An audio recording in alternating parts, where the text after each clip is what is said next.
Hello everyone, welcome to QS Leap. In this video, I will take you all through two very important topics in grammar, parts of a sentence and parts of a speech. Let's refresh our knowledge on the 5 parts of a sentence. These are subject, object, phrases, clauses and punctuation. You all must have heard and perhaps even know these parts of a sentence. These are important terms to know, as when you approach SAT questions, it will really help to understand what part of the sentence you are dealing with and to know which part is correct or which one is incorrect. Let's have a look at each one of these. Subject is usually the noun or pronoun of the sentence. It is the person or thing that carries out the action in a sentence. In other words, the subject performs the verb in a sentence. Object can be direct or indirect. The person or thing upon which the action is carried out is called the direct object. The recipient of the action is called the indirect object. Not all sentences have an indirect object. Let's put all of these terms in the context of a sentence. Lisa brought a lovely gift for her friend. Over here we have Lisa, which is the subject of the sentence, brought is the verb, gift is the direct object, and friend is the indirect object. Phrases are groups of words that either have a subject or a verb missing. They do not make complete sense when used by itself. Example, lady in red, wear blue shoes, two beautiful kittens. Over here, we either have a subject or a verb missing. Hence, these groups of words do not form complete meaning. Then we have clauses, which are sentences that have a verb and a subject. They can be independent or dependent. Independent clauses are groups of words that have a subject and a verb. When used by itself, they form complete meaning, while dependent clauses are groups of words that do not form meaning by itself. They need to be attached or included within an independent clause. Dependent clauses always are introduced either by a subordinating conjunction like although, because, etc., or a relative pronoun like who, whom, that, etc.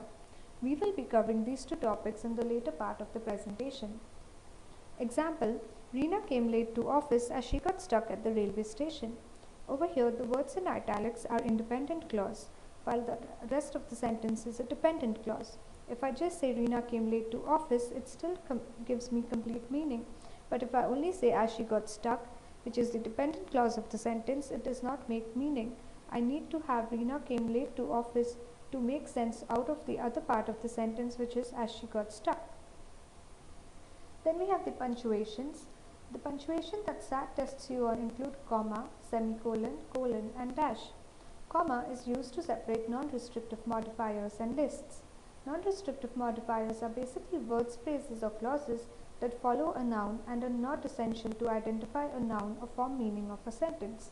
Hence they are placed within commas as they give us some extra information about a noun, but if this information is not there, it does not have an impact on the overall meaning of the sentence. Example, QS Leap, a free web-based SAT preparation platform, is a product that I am currently working on. Over here, the words between commas, a free web-based SAT preparation platform, is just giving me extra information about QS Leap. But if I delete that portion, I will still have a meaningful sentence. Semicolon is used to connect two independent clauses. When there is more than one independent clause in a sentence, it can be separated by a semicolon. But when there is a conjunction between two independent clauses, then we need not use a semicolon. Using a semicolon in such a case would be incorrect. Example, some people are used to typing, other people prefer writing.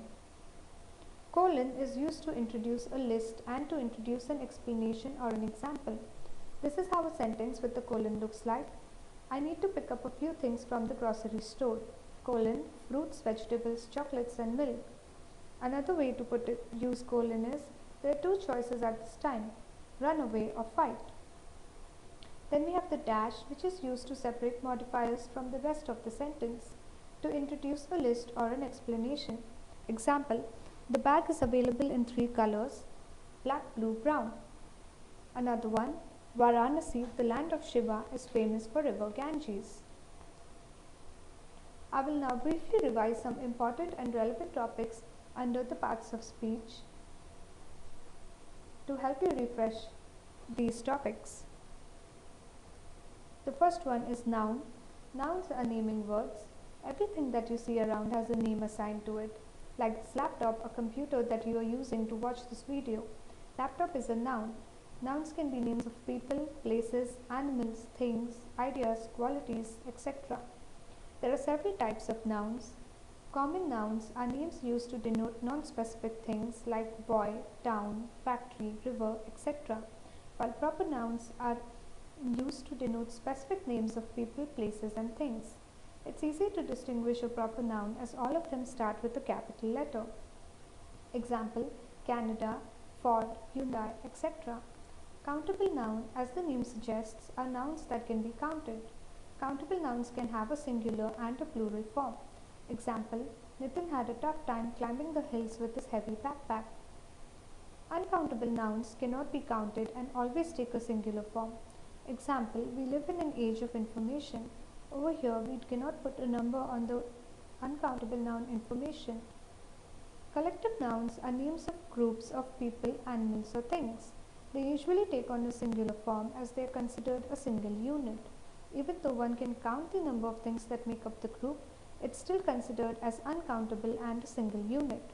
Example, the crowd was agitated due to the rains being delayed.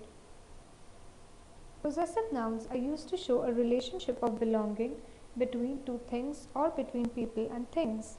For singular possessive nouns, add s at the end of the word, and for plural possessive nouns, add an apostrophe s. Example, Disha's laptop, QS Sleep's sat videos. The second part of a speech is pronoun. Pronoun is a word or a phrase used to replace a noun or a noun phrase. Noun phrase comprises of a noun and words that modify the noun. Some common pronouns include he, she, them, their, which, that, etc. Singular pronouns replace singular nouns. Some of them may seem plural but actually are singular. Example, anybody, anything, each, either, everyone, everybody, nobody, etc.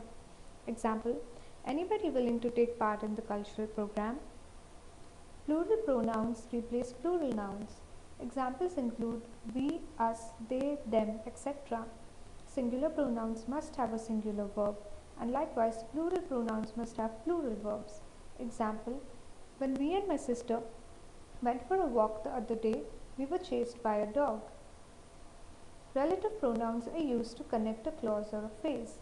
The most common relative pronouns used are who, whom, whose, which, whoever, whichever, that, etc. Example, whoever has received an email from the manager must assemble in the meeting room. Adjective are words used to describe or modify other nouns or pronouns. Adjectives help quantifying, identifying, or describing words. Example, I bought a pink dress for my niece. There is the possibility for some words to act as a noun, an adjective, or a verb depending on how it is used in a sentence. Hence, you must be careful to understand what is the role that a word is playing in a sentence. We have the comparative adjectives, which are words used to compare two things. Example, even though both the babies were born in the same month, one of them is heavier than the other. Over here, we use the comparative adjective heavier to compare the two babies, while superlative adjectives are used to compare three or more nouns. The comparison expresses the extreme or highest degree. Example, my nephew is the tallest among all his classes. We are using the comparative superlative adjective tallest to compare the nephew with other students in the class. Then we have the verb, which are action words. Every sentence, however big or small, will surely have a verb. Some verbs are not action oriented, rather they give an idea of a state of being. Example, be, belong, seem, exist, etc. Verbs can be helping verbs and main verbs. Helping verbs are words that help in making sense out of a sentence. When used by itself, they do not form meaning. Helping verbs need main verbs to form a meaningful sentence. Main verbs can be used independently to make sense. Example, I will eat lunch in some time. Over here, I will is the helping verb and eat is the main verb. If I just say I will, it does not convey meaning. But if I say I will eat, it is conveying meaning. And if I only say eat, it still conveys meaning. Now the way in which a verb is used is called voice. there are two types of voices, active and passive. A verb is said to be active when the subject of the verb is doing an action. Example, I drank the water. The subject of the verb is I, who is performing the action of drinking. A verb is passive when the subject undergoes an action. Example, the water was drank by me. The subject me underwent the action of drinking. Adverbs are words that modify verbs, adjectives, and other adverbs. Adverbs indicate manner, time, place, cause, or degree. They answer questions like how, when, where, etc. Example, the manager prompted the employee to finish his work quickly. Over here we have the adverb quickly modifying the verb finish. Prepositions are words that link nouns, pronouns, and phrases to other words in a sentence. Prepositions are bound together with their object, which are the noun or the pronoun of a sentence, which then form prepositional phrases. Examples of prepositions include in, of, about, above, below, under, by, to, with, over, etc. Example, I enjoy working in the mornings. Over here we have the preposition in used to link the words. One rule to remember about prepositions is that they are always followed by a noun. Prepositions are not followed by a verb. If that does happen, then it's the ing form of the verb that follows the preposition. In that case, the verb is a gerund, which is the noun form of a verb. Lastly, we have conjunction, which are connecting words used to join words, phrases, and clauses. There are three types of conjunctions. Coordinating conjunctions, which are used to join individual words, phrases, and independent clauses. Examples include the acronym FANBOYS, for, and, nor, but, or, yet, so. Let's look at its use in a sentence. I will be visiting Vienna and Prague this summer. Over here we have the word and joining Vienna and Prague. Then there are the subordinating conjunctions, which are used to introduce a dependent clause and also help us indicate the relationship between the independent clause and the dependent clause. Examples include after, although, as, because, before, etc.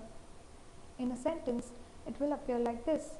Although Hina enjoyed dancing, she decided not to go for the music festival.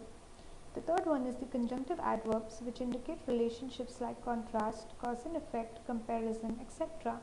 Examples include however, therefore, thus, moreover, etc.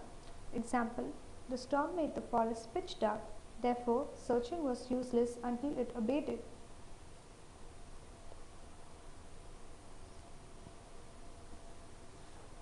I hope this class helped you all in refreshing your knowledge on basics of grammar. Good luck with your studies. Thank you.